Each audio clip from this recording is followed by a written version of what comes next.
महाशिवरात्रि की कथा भारतीय संस्कृति और अध्यात्म का वह अनुपम अध्याय है जो केवल एक व्रत की विधि नहीं बल्कि आत्मा के परमात्मा से मिलन का जीवंत मार्ग है।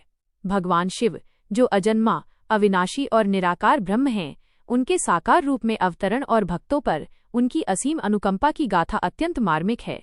पौराणिक ग्रंथों, विशेषकर शिव पुराण के अनुसार महाशिवरात्रि के संदर्भ में कई कथाएं प्रचलित हैं, जिनमें सबसे प्रमुख कथा चित्रभानु नामक एक निषाद या शिकारी की है।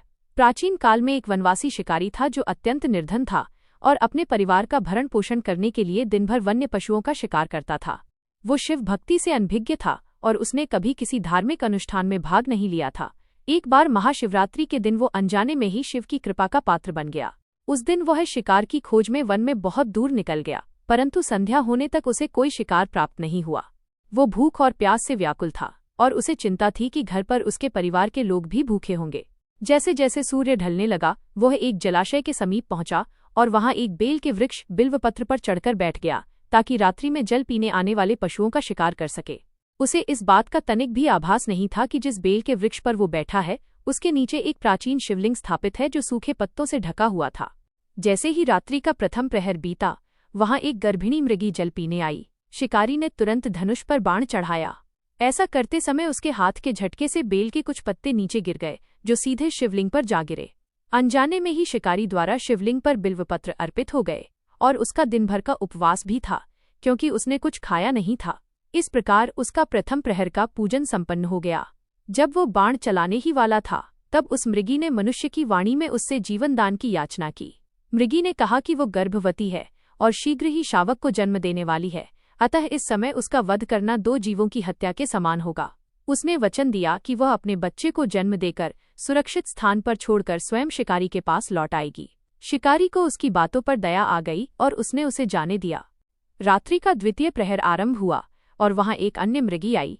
शिकारी ने पुनः धनुष पर बाण साधा और फिर से उसके हाथ के हिलने से बिल्वपत्र शिवलिंग पर गिरे, जिससे द्वितीय प्रहर की पूजा अनजाने में पूर्ण हुई। इस मृगी ने भी शिकारी से निवेदन किया कि वो अपने पति की खोज में है और उसे एक बार उससे मिलने दिया जाए, वो लौट आएगी। शिकारी ने उसे भी मुक्त कर दिया।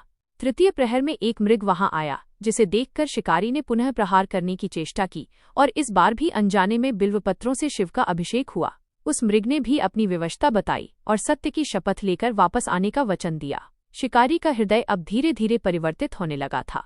शिव की अनन्य शक्ति और उस पवित्र रात्रि के प्रभाव से उसके भीतर का तामसिक भाव नष्ट हो रहा था। चतुर्थ प्रहर के आगमन पर वह तीनों मृग और मृगी अपने परिवार सहित वहां उपस्थित हो गए ताकि शिकारी अपना वचन पूर्ण कर सके। उन पशुओं की सत्यनिष्ठा और त्याग की भावना देखकर शिकारी का हृदय पूरी तरह द्रवित हो गया। उसकी आंखों से अश्रुओं की धारा बहने लगी। उसने सोचा कि ये पशु होकर भी अपने वचन के कितने पक्के हैं, जबकि वो मनुष्य होकर भी हिंसा में लिप्त है। उसने धनुष नीचे रख दिया और उन पशुओं को जीवन दान दे दिया। शिकारी के इस हृदय परिवर्तन और अनजाने में किए गए कठिन व्रत व पूजन से भगवान शिव अत्यंत प्रसन्न हुए। भगवान शंकर ने तत्काल उसे दर्शन दिए और उसे सुख समृद्धि का वरदान देकर मुक्त कर दिया।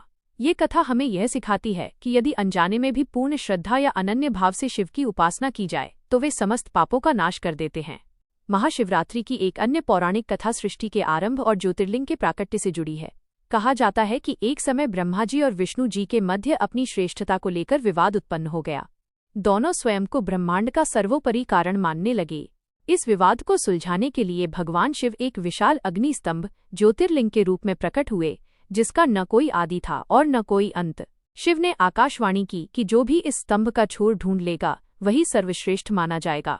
विष्णु जी वाराह रूप धरकर पाताल की ओर गए और ब्रह्मा जी हंस रूप धरकर आकाश की ओर उड़े। हजारों वर्षों तक खोजने के बाद भी दोनों को उस स्तंभ का अंत नहीं मिला। भगवान विष्णु ने अपनी हार स्वीकार कर ली, परंतु ब्रह्मा जी ने केतकी के फूल के साथ मिलकर असत्य बोल दिया कि उन्होंने छोर पा लिया है।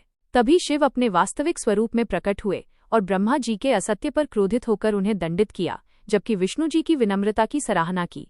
वह दिन फाल्गुन मास की कृष्ण पक्ष की चतुर्दशी थी, जिसे महाशिवरात्रि के रूप में मनाया जाता है, क्योंकि इसी दिन निराकार शिव पहली बार लिंग रूप में प्रकट हुए थे। एक अन्य मान्यता के अनुसार महाशिवरात्रि वह पावन तिथि है जब भगवान शिव और माता शक्ति का विवाह संपन्न हुआ था। सती के देह त्याग के बाद शिव घोर वैराग्य में चले गए थे। माता पार्वती ने अपनी कठिन तपस्या से शिव का हृदय जीता और इसी दिन उनका पाणी ग्रहण संस्कार हुआ। ये शिव के वैराग्य से गृहस्थ जीवन में प्रवेश का प्रतीक है, जो प्रकृति और पुरुष के मिलन को दर्शाता है। इसी कारण भक्त रात्रि भर जागकर शिव की बारात का स्वागत करते हैं और मंगल गान करते हैं। आध्यात्मिक दृष्टि से यह रात्रि जागरण का महत्व इसलिए है क्योंकि इस दिन पृथ्वी का उत्तरी गोलार्ध इस प्रकार स्थित होता है कि मनुष्य के भीतर की ऊर्जा स्वाभाविक रूप से ऊपर की ओर बढ़ती है। इसलिए रीढ़ की हड्डी सीधी रखकर जागते रहने से साधक को विशेष आध्यात्मिक लाभ प्राप्त होते हैं। शिव का अर्थ ही कल्याण है और महाशिवरात्रि वह महा अवसर है जब मनुष्य अपने भीतर के अंधकार को मिटाकर ज्ञान के प्रकाश की ओर अग्रसर हो सकता है।